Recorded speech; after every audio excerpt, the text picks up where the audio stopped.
L'incontournable bien le bonsoir, voici le sommaire de votre magazine d'information. Campagne agricole 2011-2012, 50 milliards de francs CFA exclusivement destinés à l'achat de graines. Prévision 204 000 tonnes. La production limitée de l'année dernière rend sceptiques les acteurs du milieu. La complexité du rôle des institutions supérieures de contrôle des finances publiques au menu de la rencontre des associations du milieu. La responsabilité des ordonnateurs est au cœur des débats.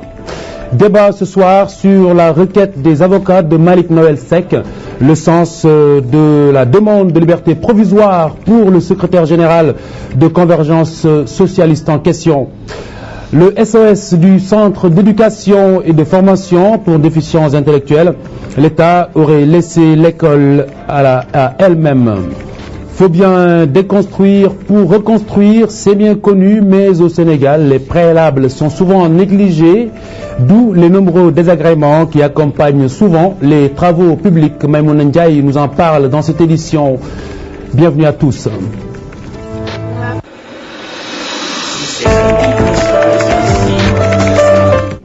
Mesdames, Messieurs, bonsoir. Astou Bentou, bonsoir. Bonsoir Khalifa. À tout à l'heure. Et Mame Fatou Ndoye, le point sur l'actualité. Bonsoir. Tout à fait. Bonsoir Khalifa. Alors, nous démarrons ce point sur l'actualité avec tout d'abord cette rencontre des contrôleurs des finances publiques. Une deuxième conférence qui réunit donc les chefs d'institutions supérieures de contrôle. Ces derniers souhaitent acquérir plus de pouvoir de sanction à l'endroit des ordonnateurs, d'où le thème choisi, la responsabilité des ordonnateurs. Abdou Bamgué, président de la Cour des comptes, au micro de Chérif Dia et Ibou Cissé. Dans le régime de responsabilité en matière de finances publiques, la responsabilité du comptable public est clairement définie. Pour résumer, c'est que le comptable public, quand l'argent manque dans la caisse ou une dépense a été mal faite, il paye de sa poche. C'est ce qu'on appelle la responsabilité personnelle et pécuniaire. Les règles sont très claires pour le comptable public. Mais par contre, pour l'ordonnateur, celui qui lui donne ordre de payer ou de recouvrir, d'encaisser les recettes, sa responsabilité reste floue. Premièrement, c'est que les ministres échappent, parce que la responsabilité du ministère est par la Constitution. Quand c'est pénal, c'est au niveau de la Haute Cour de justice. Les maires échappent. Or, ce sont ces agents-là où tout le monde sait qu'un ministre, c'est le chef de l'administration.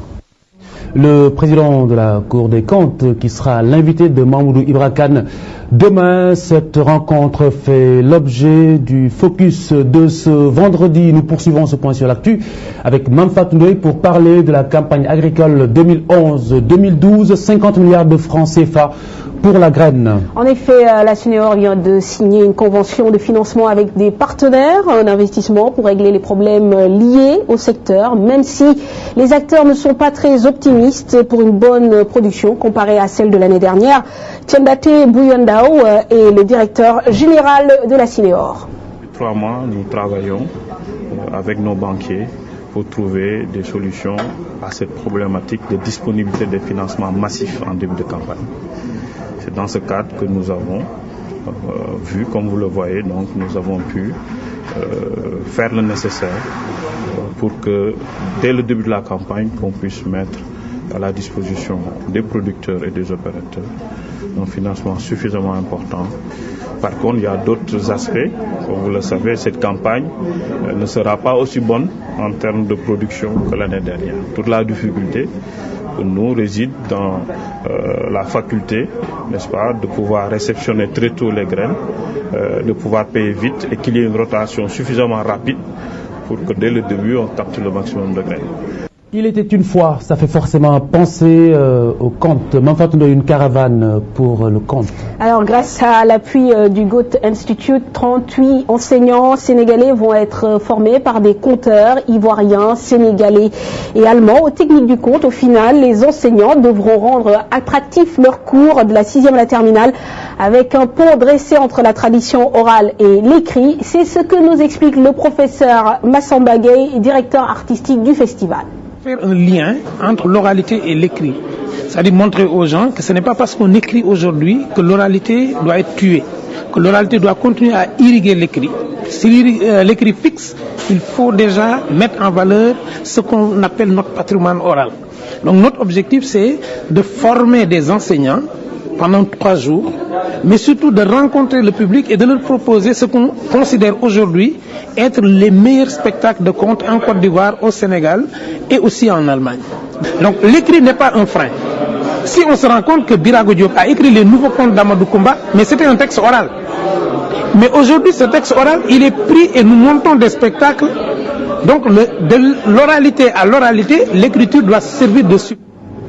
Et puis Khalifa Pape Diouf qui fait un don de matériel aux personnes handicapées. L'artiste nommé ambassadeur auprès des personnes handicapées depuis 2009 a offert des béquilles, des chaises roulantes et même des télévisions. Il s'exprime ici au micro de Marie-Christine Mendy et Yaya Diallo.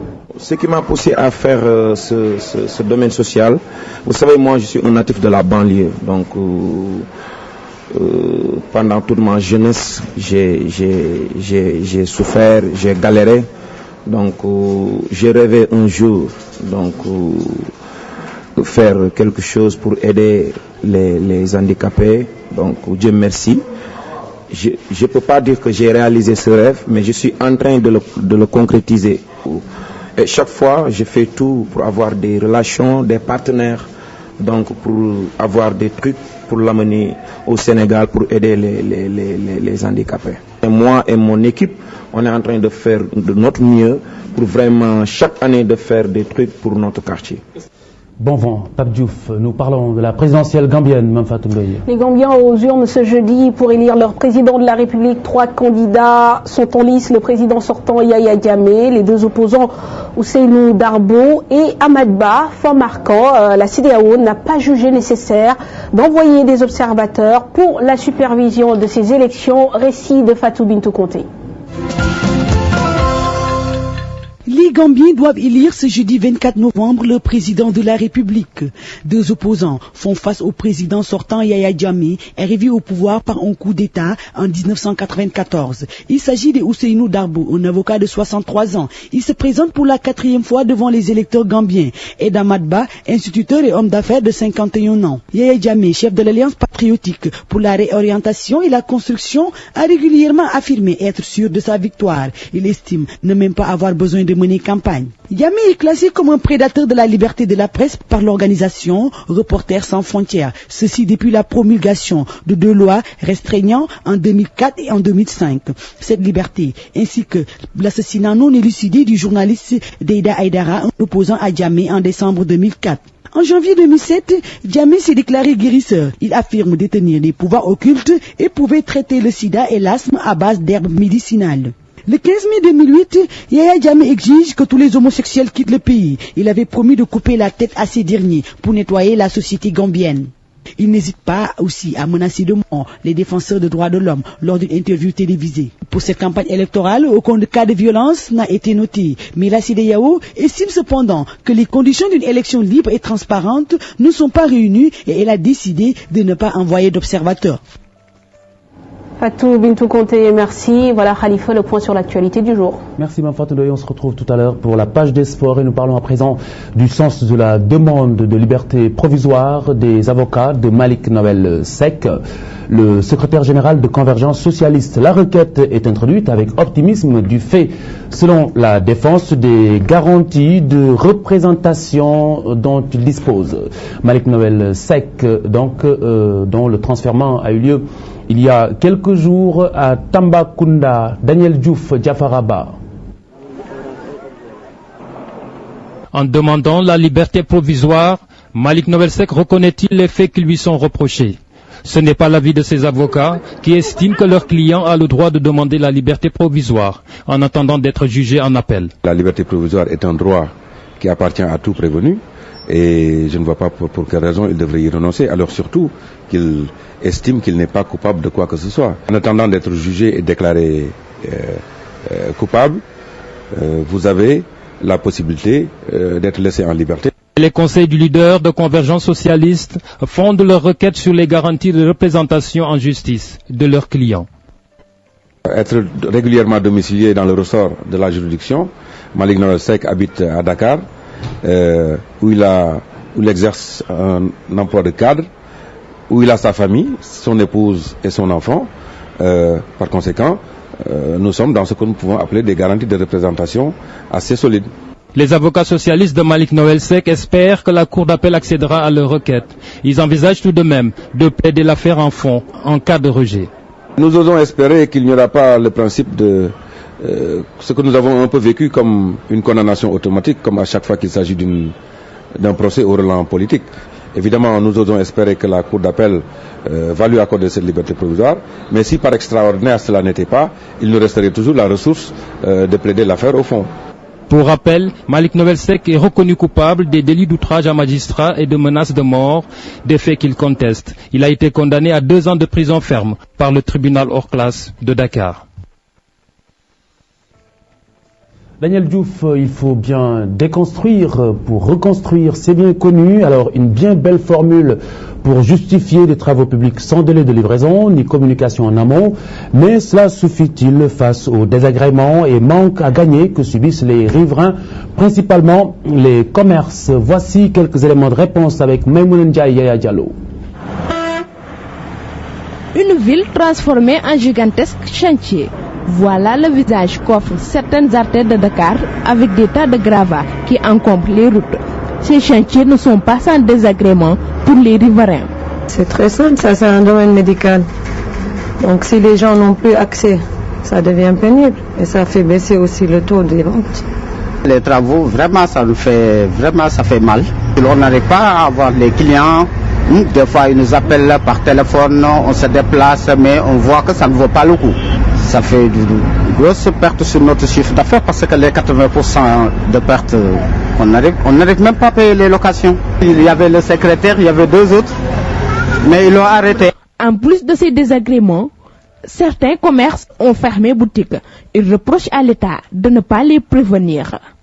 Tous les magasins ont fermé, on n'arrive pas à travailler vraiment. Parce que les clients n'arrivent pas à rentrer dans les magasins ici.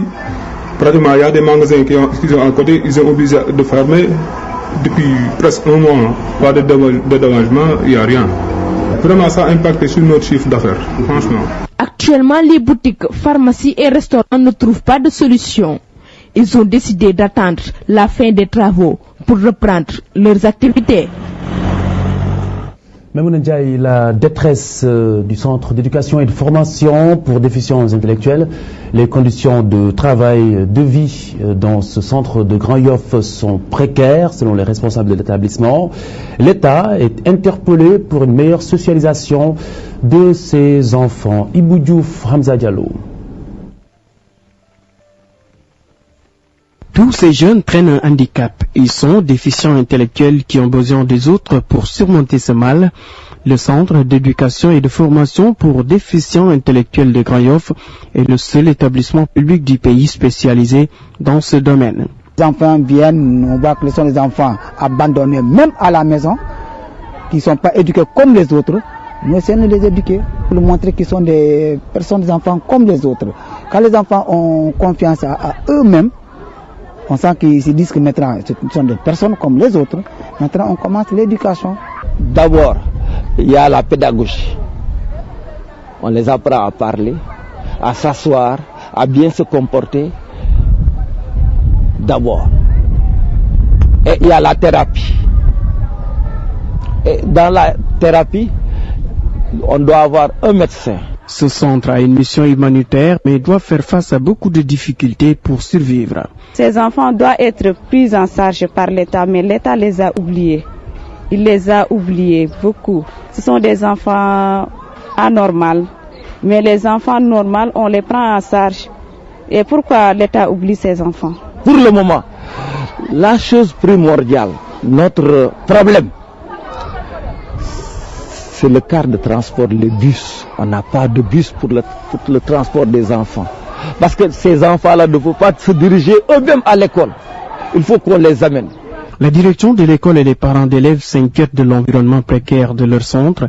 Ils sollicitent le soutien de l'État pour dispenser un enseignement de qualité à ces pensionnaires.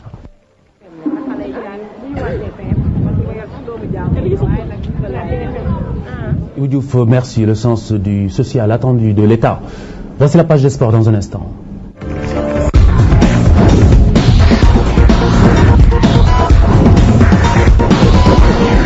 Rebonsoir. Bonsoir. Alors, nouvelle écurie, nouvel objectif pour Eumeu.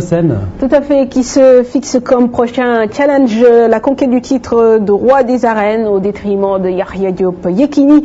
Le jeune homme s'affranchit de Boulfalé, crée une nouvelle écurie dénommée Taishinger. Il amène avec lui Tyson Junior et Jordan. Eumeu qui a réservé hier sa première sortie aux habitants de Pikine. Nous l'écoutons au micro de Gervais Yao.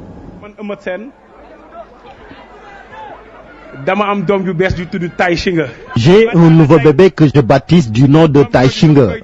Un enfant que je vous confie en lui souhaitant une grande longévité à l'instar des autres écuries.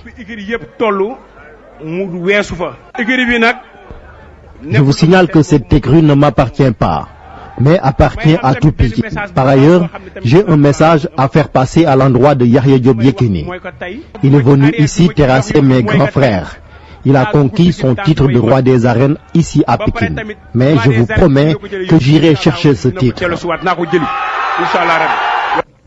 Prochaine saison de football, les équipes de Ligue 1 se préparent, Mampatou. Tout à fait. Parmi celles-ci, l'AS Pékin, qui veut devenir un grand club de football de ce pays. Cette équipe de la banlieue dakaroise s'est considérablement renforcée durant l'intersaison avec des joueurs d'envergure et revoit donc ses ambitions à la hausse. La TFM est allée rendre visite aux Pikinois au stade Alassane Guigo. Reportage de Cher Sadibou Diarra, Ibou Diouf et Moharma. AS Pikine encadre une ambition pour le dernier vainqueur de la Coupe de la Ligue qui espère marquer de son empreinte la saison de football 2011-2012. En attendant le début des compétitions, l'heure est au préparatif. Nous sommes depuis le deuxième jour après la Tabaski. Donc dans la deuxième phase, ça se passe bien, le groupe est serein, à part quelques bobos. 37 joueurs sont actuellement sous les ordres du coach, parmi eux beaucoup de joueurs expérimentés. C'est des joueurs qui ont été ciblés depuis un bon moment. Abdoulaye Badiane par exemple, j'ai eu à l'avoir au niveau de Nyartali. Toumani, Boubacar Toumani Diop, donc il a été mon joueur au niveau de l'AS Saloum. Il y a l'arrivée de Issa Sarr, il y a aussi d'autres joueurs comme Demba Gadio, comme Cheikha. Il y a aussi Sega Clément et Bach. Les recrues apprécient l'ambiance qui règne au sein du groupe et espèrent grandir avec le club. C'est comme si ça fait longtemps que je suis là et tu vois, c'est la première année que je suis là. Ça va avec le groupe, le courant passe. On est là pour juste gagner des titres et passer à une autre palier. Un objectif partagé par le coach qui refuse néanmoins l'euphorie. L'AS Pikine n'est que sa troisième année de Ligue 1. Donc l'apprentissage continue. Mais ce qui est sûr et certain, c'est que notre objectif majeur cette année, c'est aussi de jouer les playoffs et gagner au moins une coupe. La première sortie de l'AS Pikine est prévue ce samedi contre Gambar en match amical. Un bon test d'avant-saison pour le groupe de Moustapha Seck, où règne une ambiance bon enfant. Pourvu que ça dure, l'amicale des anciens joueurs de la Jeanne d'Arc de Dakar se retrouve après la virulente sortie de Lamine Boup à l'encontre de son président qui l'accusait de trahison. Une réunion d'urgence s'est tenue aujourd'hui, réunion au cours de laquelle Lamine Boup pourrait présenter ses excuses, réfutant toute accusation, nous dit Alpha Touré, président de l'amicale des anciens joueurs de la Jeanne d'Arc de Dakar.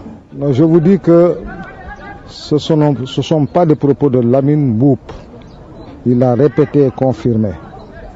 Peut-être que c'est les journalistes qui ont interprété justement, eh bien, j'en sais rien, mais de toute façon, Lamine Boup l'a dit, donc il n'y a aucun problème.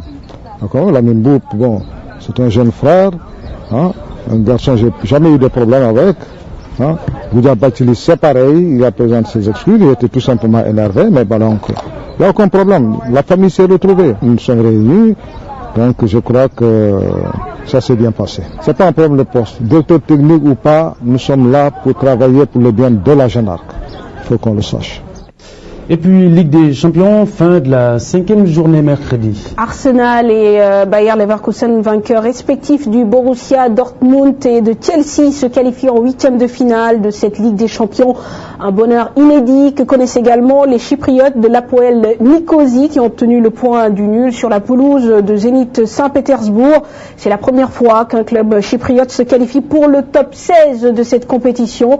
Et puis Marseille qui se complique la tâche, battu par l'Olympique Olympiakos au stade Vélodrome 1-0, devra batailler ferme lors de la 6e et dernière journée, lors de son match contre le Borussia Dortmund. Sauf que hier, le choc de la 5e journée a opposé à San Siro le Milan AC au FC Barça. Les amateurs de foot n'ont pas été déçus dans un match à forte intensité. Le chassé-croisé entre les deux équipes a commencé dès la 14e minute. Récit de Dissa Prera.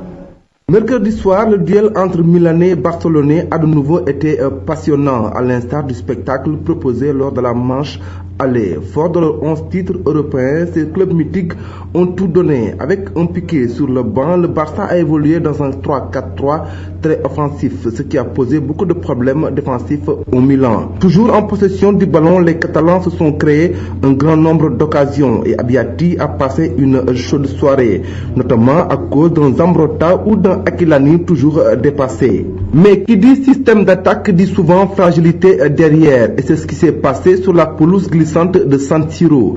Puyol et Abidal souffrant face à la puissance d'Ibrahimovic ou de Boateng. Le Suédois, ancien du Barça, a d'ailleurs égalisé à la 20e minute, bien servi par un Seedorf finalement titulaire. Le Ghanéen, lui, a été l'auteur du but de la soirée, reprenant une tête de Mascherano aux abords de la surface en extension. Il a enchaîné avec un contrôle orienté devant un Abidal abusé avant de battre Valdés.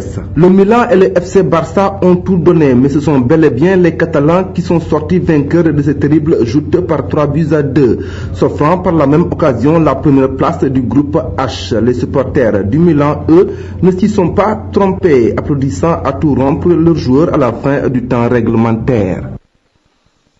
Dissa Prera, merci Khalifa, je pense que c'est l'heure du coup d'œil.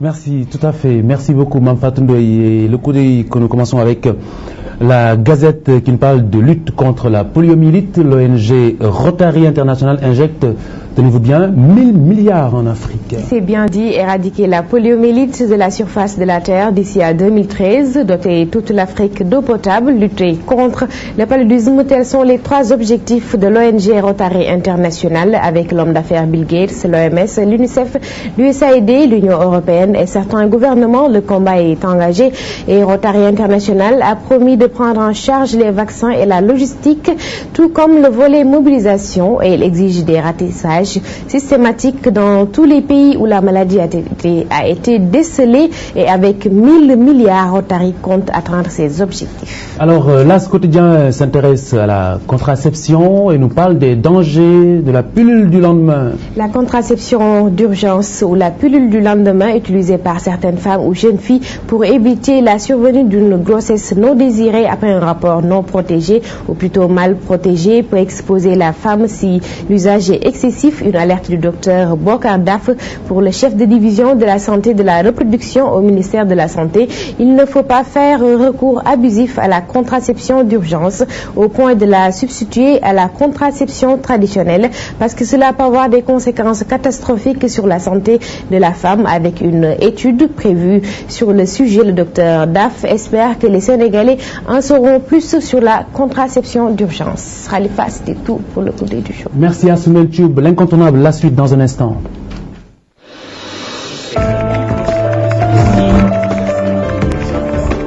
Alors, on se retrouve pour parler de ce SOS du Centre d'éducation et de formation pour déficients intellectuels situé à Grand Yoff. Nous avons énuméré des difficultés dans le sujet de Ibou Diouf. En revanche, la liste n'est pas du tout exhaustive. C'est vrai, Khalifa. Ibou en a parlé dans le reportage avec le directeur d'école et les parents d'élèves, mais la liste est loin d'être close parce que à côté de tous ces mots listés par Ibrahim Diouf, il y a aussi, disons, l'absence de personnel qualifié pour le suivi et l'encadrement de ces enfants déficients intellectuels. Et aussi, il y a un autre problème. L'école a certes une cuisine, mais c'est quand même en cours, en réflexion. Et c'est grâce aux parents d'élèves que l'école a pu quand même avoir cette cuisine. Il y a aussi un autre problème, et celui-là, il dépasse carrément l'entendement. L'école n'a pas de toilette. Il faut aller chez les voisins ou carrément aller au niveau des buissons pour quand même se soulager. Et c'est pas très évident pour ces enfants. Et aujourd'hui, les responsables de l'établissement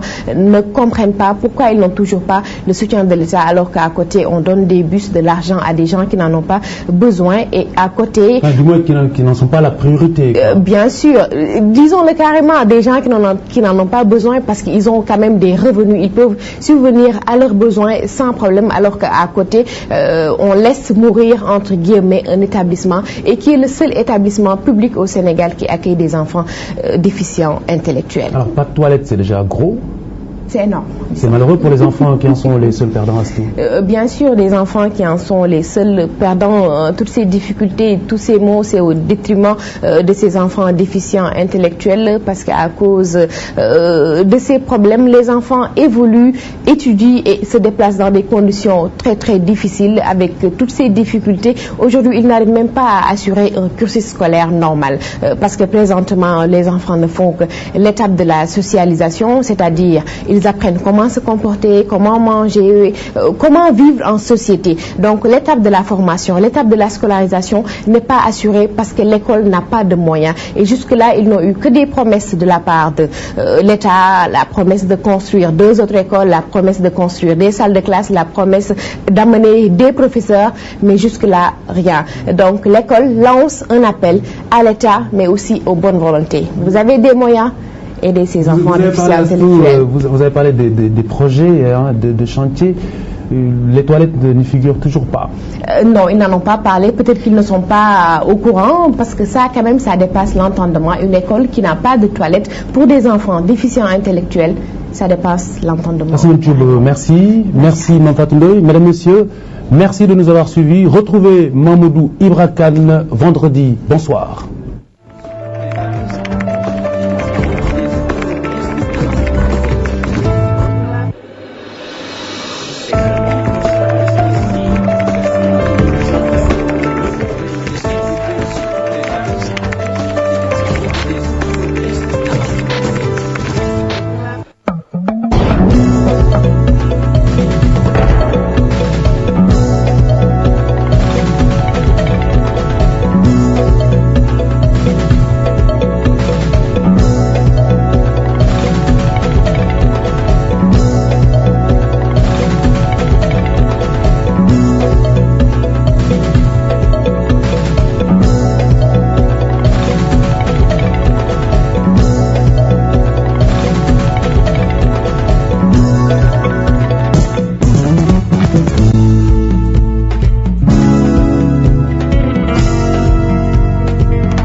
Et moi, Amidé. C'est mon nom d'artiste. Et moi, c'est Fatoumata Diawara.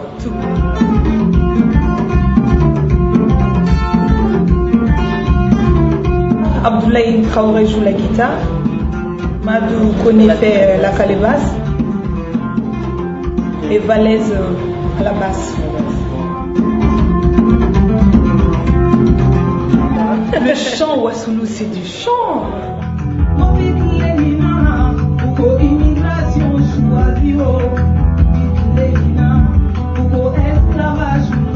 Parce qu'au Mali, il y a beaucoup de façons de chanter. Le Wassoulou, c'est pas le même timbre de voix, c'est pentatonique, c'est un peu traditionnel.